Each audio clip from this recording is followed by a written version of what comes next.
یہ ممبئی کی دلچسپیوں میں اس کا دل کا یہ بوجھ اتر جائے گا کہ میں اس میں مگن ہو جاؤں گا اور میرے دماغ سے دل سے پچھلی باتیں جو ہے وہ نکل جائیں گی. یہ سوچ کر اس نے ممبئی آنے کا ارادہ کیا مشہود نے. اب تیاری شروع ہو گئی. مشہود نے اپنی تجوری سے نوٹوں کی ایک گڈی نکالی اور جیب میں رکھ کر دوستوں سے رخصت ہونے کے لیے نکلا. کیونکہ رخصت ہونا یعنی سب سے بدائی لینا کہ اب میں جا رہا ہوں دوسرے علاقے میں رہنے کے لیے. تو ملنے ملانے کے لیے لوگ جاتے ہیں, تو اسی طرح سے مشہود بھی اپنے دوستوں سے ملنے کے لیے اپنے گھر سے نکلا.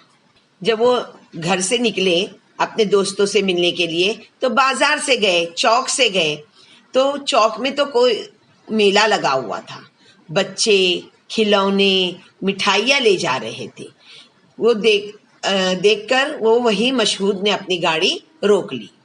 گاڑی روک کر اس منظر کو مشہود دیکھنے لگا, اور وہ منظر دیکھ کر مشہود کو اچانک پھر وہی بچہ یاد آ گیا.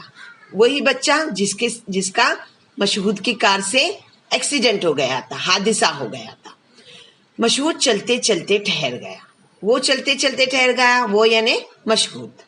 اسے لگا یہ تو وہی محلہ ہے جس کے بارے میں اخبار میں چھپا تھا. اخبار میں ایک تصویر چھپی تھی اس وقت کہ اس علاقے کا بچہ تھا وہ, اور جس کا ایکسیڈنٹ ہوا. تو وہی یاد آ گیا اس کو کہ ارے اخبار میں یہی تصویر میں نے دیکھا تھا اور یہی علاقہ نظر آ رہا ہے. جب اس نے یہ سب منظر دیکھا تو اچانک اس نے ممبئی جانے کا ارادہ بدلا اور اس مکان پر پہنچ گیا. اس مکان پر یعنی جس مکان کا ذکر اخبار میں آیا تھا کہ اس مکان میں رہنے والے بچے کا ایکسیڈنٹ ہو گیا ہے. بچہ جس گھر میں رہتا تھا اس گھر پر پہنچنے کے بعد مشہود نے اس بچے کی ماں سے ملاقات کی. مشہود نے اس کی ماں سے معافی مانگی اور اپنا جرم کا اقبال کیا. اقبال جرم کیا یعنی اپنے جرم کا اقبال کیا, اپنے گناہ کو مانا کہ مجھ سے غلطی ہوئی اور ایکسیڈنٹ ہو گیا تھا اور میں نے اس بچے کو جو ہے وہ اسپتال لے جانے کی جگہ میں گھبرا کر اپنے گھر واپس چلا گیا. یہ جو جرم کیے تھے انہوں نے, مشہود نے, اس جرم کو انہوں نے اس بچے کی ماں کے سامنے قبول کیا, ساتھ میں معافی بھی مانگی. اور ساتھ ہی بچے کی ماں سے کہا کہ میں ہر مہینے تمہیں کچھ رقم دوں گا. مگر اس بچے کی ماں نے انکار کر دیا. اس لیے پیسے لینے سے انکار کر دیا کہ اس کا بچہ صحیح سلامت ہے. یہ بات اس نے مشہود کو بتائی اور کہا کہ اخبار کی خبر غلط ہے. ہاں ایکسیڈنٹ تو ضرور ہوا تھا لیکن بچہ جو ہے وہ معمولی چوٹ آئی اس کو اور وہ جو ہے صحیح سلامت ہے اور گھر میں ہے.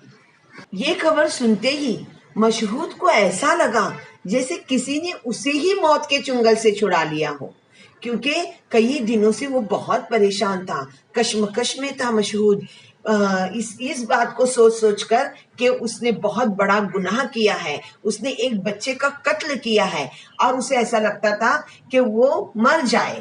اور جب اس کو یہ خبر مل گئی کہ وہ بچہ صحیح سلامت ہے تو اسے خود کو ایسا لگا کہ وہی موت کے منہ سے باہر آ گیا ہے. اس نے سوچا کہ اگر وہ ضمیر کی آواز پر یہاں نہ آتا تو ساری زندگی اپنے کو مجرم سمجھتا رہتا. یہاں پر یہ ضمیر کی آواز پر زور دیا گیا ہے کہ ہم اگر اپنے ضمیر کی آواز جو ہم کو ہمیشہ اچھائی کی طرف لے کر جاتی ہے اور ہم اپنی اس ضمیر کی آواز کو اکثر کیا کرتے ہیں, دبا دیتے ہیں اور اس کی بات کو نہیں سنتے, اس کی آواز کو نہیں سنتے ہیں. تو سوچ لو بچوں, اگر ہم ضمیر کی آواز کو سنیں گے جو ہمیشہ ہمیں اچھائی کا راستہ دکھاتی ہے تو ہمیں تو ساری زندگی اپنے آپ کو ہم مجرم نہیں سمجھیں گے جیسا کہ مشہور سمجھنے والا تھا. اگر وہ نہیں آتا تو اسے یہ پتا نہیں چلتا کہ وہ بچہ زندہ ہے اور زندگی بھر یہ سمجھتا کہ اس کے ہاتھ سے ایک قتل ہو گیا ہے اور وہ اپنے آپ کو کوستا رہتا, پریشان رہتا, کشمکش میں رہتا, الجھنوں میں رہتا. مشہود اس بچے سے ملنے کے بعد وہ خوشی ہوئی کہ اسے بیان نہ کر سکتا تھا. خوشی کو بیان کیوں کب نہیں کرتے ہم, جب بہت زیادہ ہم کو خوشی ہوتی ہے تب ہم کہتے ہیں کہ ہم اپنی خوشی کو بیان نہیں کر سکتے. وہ آگے بڑھا اور بچے سے ملا. بچے نے پوچھا آپ کون ہیں؟ جیسے کہ تصویر میں نظر آ رہا ہے کہ مشہود کس طرح سے بچے سے مل رہے ہیں۔ مشہود نے کہا میں تمہارے ابو کا دوست ہوں۔ مشہود نے نوٹوں سے بھرا لفافہ بچے کے ہاتھ میں دیا اور واپس چلا گیا۔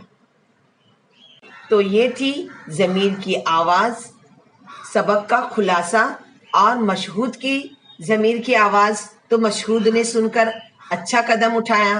اب آپ کو چاہیے کہ آپ سے بھی ہم سب انسان ہیں، ہم سے بھی چھوٹی موٹی غلطی ہوتی ہے، لیکن اس غلطی کو قبول کرنا ضمیر کی آواز کا یہی مقصد ہے، اس سبق کا بھی یہی مقصد ہے کہ ہم اپنے ضمیر کی آواز کو نہ دبائیں بلکہ اس ضمیر کی آواز کو سنیں اور اس پر عمل کریں۔